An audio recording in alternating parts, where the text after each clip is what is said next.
बिस्मिल्लाहिर्रहमानिर्रहीम। 13.7 न्यूमेरिकल करने जा रहे हैं, चैप्टर नंबर 13 का, पेज नंबर 109 के ऊपर है। देखिए इस न्यूमेरिकल के अंदर वो कह रहा है कि find the resistance at 50 degree. तो रेजिस्टेंस एट 50 डिग्री हमने मालूम करना है, तो मैंने क्या किया, रेजिस्टेंस 50 डिग्री के ऊपर क्वेश्चन मार्क। ठीक है, थ्योरी में मैंने आपको ये बात एक्सप्लेन की हुई है।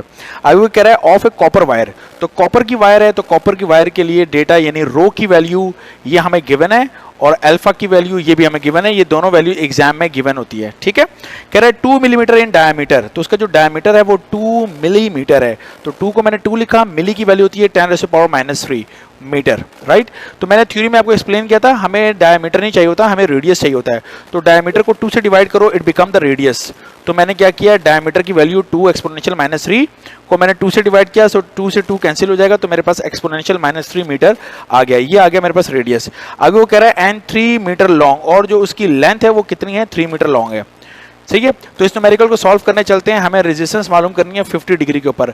तो जिस तरह मैंने थ्योरी में आपको एक्सप्लेन किया था, अगर आपको याद हो, तो मैंने कहा था ये है हमारे पास फॉर्मूला, जिस फॉर्मूले के अंदर वो हमें कह रहा है कि किसी भी टेम्परेचर पर अगर आपको रेजिस्टेंस मालूम करनी है तो वो R0 1 + alpha multiply by T होता है।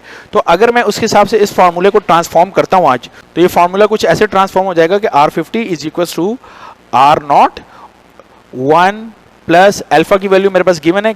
अल्फा की वैल्यू मेरे पास कितनी है क्लास, 0.0039। ठीक है, तो मैं अल्फा की वैल्यू यहां पुट करूंगा 0.0039 मल्टीप्लाई बाय, और मैंने आपको बताया था जो टेम्परेचर यहां दिया है उसी टेम्परेचर को यहां पर रख दो।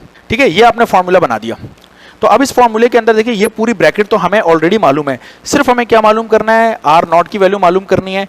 तो मैं आपको पहले ही बता चुका था कि ये R0 क्या होता है, ये होता है रेजिस्टेंस 0 डिग्री पर। तो मैं इसको लिख देता हूं R0 = ये मुझे चाहिए। तो अगर आपको थ्योरी की आपने वीडियो देखी हो तो R जो है वो हमारे पास बराबर होता है ρL/A, और वहां मैंने आपको बताया था कि ये फॉर्मूला हमेशा जिस टेम्परेचर पे आपको रेजिस्टेंस देता है वो क्या होता है, टेम्परेचर हमारे पास 0 डिग्री होता है। तो मैंने यहाँ पे 0 डिग्री मार्क कर दिया। अब देखिए रो तो रो है, हमें गिवन है L/एरिया। तो आज आप देख सकते हैं कि ऊपर उसने मुझे क्या दिया हुआ, रेडियस दिया हुआ है।